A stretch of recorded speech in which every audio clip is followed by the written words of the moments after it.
क्या आप जानते हैं कि लता मंगेशकर जी का गुस्सा बहुत तेज था। उन्होंने कहा, आप क्या नहीं गाएंगे, आज से मैं ही आपके साथ कोई गाना नहीं गाऊंगी।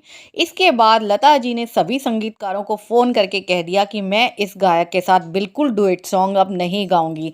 और उन्होंने बिल्कुल साफ मना कर दिया कि इस गायक के साथ मेरी कोई भी रिकॉर्डिंग नहीं रखी जाए। नमस्कार दोस्तों, मैं हूं आपकी दोस्त शैली आनंद और आज मैं आपको फिल्मी दुनिया का जो किस्सा सुनाने जा रही हूं, उसको शायद आप भी सुनकर वैसे ही दंग रह जाएं जैसे मैं रह गई।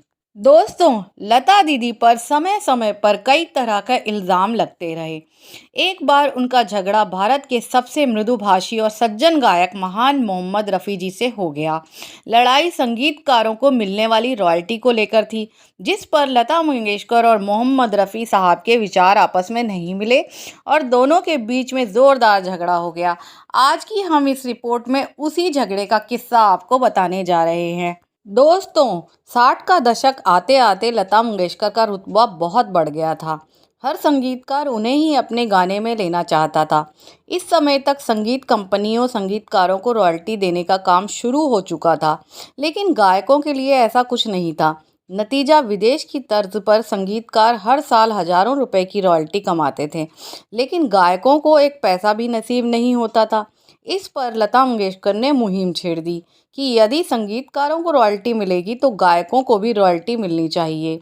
उन्हें उम्मीद थी कि इस विषय पर मोहम्मद रफ़ी उनका समर्थन करेंगे, लेकिन ऐसा नहीं हुआ।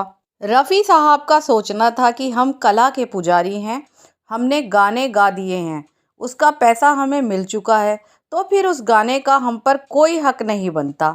जब रॉयल्टी को लेकर गायकों की एक बड़ी मीटिंग हुई तो बहस होने लगी और रफ़ी साहब ने गुस्से में ऐलान कर दिया कि आज के बाद मैं लता के साथ कोई भी गाना नहीं गाऊंगा।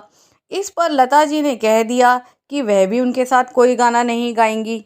ज्यादातर गायक लता जी के साथ थे, जैसे किशोर कुमार, मुकेश साहब, मन्ना डे, तलत महमूद जैसे कई दिग्गज कलाकार। लता ने इस सिलसिले में शुरू में ही मोहम्मद रफ़ी जी से बात की थी, क्योंकि वे अग्रणी पुरुष पार्श्व गायक थे। रफ़ी साहब पैसों के मामले में फ़कीर किस्म के आदमी थे। उन्हें कला सेवा से मतलब था। उनका सोचना था कि जब गायक ने गाना गा दिया तो प्रोड्यूसर का ही हक गाने पे बनता है। ऐसे ही विचार थे लता की बहन आशा के भी। जब रफ़ी साहब ने लता जी के साथ गाना गाने को मना किया तो लता जी को बहुत तेज़ गुस्सा आया। उन्होंने कहा, आप क्या नहीं गाएंगे, आज से मैं भी आपके साथ कोई गाना नहीं गाऊंगी। इसके बाद लता ने सभी संगीतकारों को फ़ोन करके रफ़ी के साथ कोई डुएट रखने के लिए साफ मना कर दिया।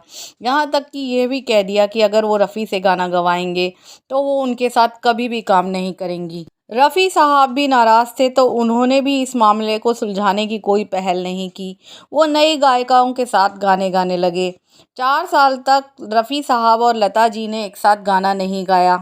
बाद में संगीतकार जय किशन के कहने पर रफ़ी साहब ने एक चिट्ठी लिखकर लता जी से माफ़ी मांगकर मामला ख़त्म करने के लिए कहा। 1967 में संगीतकार एच डी बर्मन के लिए एक संगीत समारोह में दोनों कलाकारों ने स्टेज पर फिर से गाना गाया। लता जी की रॉयल्टी को लेकर छेड़ी गई लड़ाई की बदौलत ही अब गायकों और लिरिक्स राइटरों दोनों को रॉयल्टी मिलती है, जो सिंगर्स की मोटी कमाई का अहम जरिया है। दोस्तों, इसके बाद लता मंगेशकर एक बार फिर रॉयल्टी को लेकर भिड़ गईं और इस बार सामने थे राज कपूर। एक इंटरव्यू में लता दीदी ने बताया था कि राज कपूर संग रॉयल्टी को लेकर उनका झगड़ा हुआ था। मैंने उन्हें कहा था कि मैं रॉयल्टी लेती हूँ, तो राज कपूर ने कहा कि हम रॉयल्टी नहीं देते। फिर लता जी ने कहा कि मैं तो लेती हूँ। साथ ही एक प्रोड्यूसर का नाम भी ले दिया जिन्होंने रॉयल्टी का पेमेंट किया था। इस पर राज कपूर ने कहा कि आप राज कपूर से उनकी तुलना कर रही हैं, मैं राज कपूर हूँ। तो लता जी ने कहा, मैं यहाँ बिजनेस करने नहीं आई हूँ, मैं गाना गाने आई हूँ।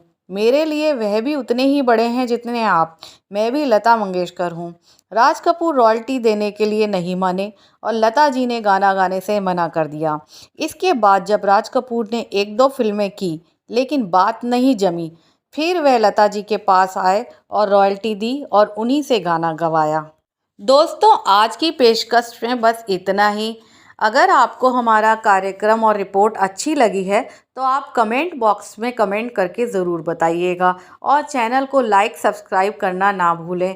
और अगली पेशकश तक अपना ध्यान रखें और तब तक के लिए जय हिंद जय भारत।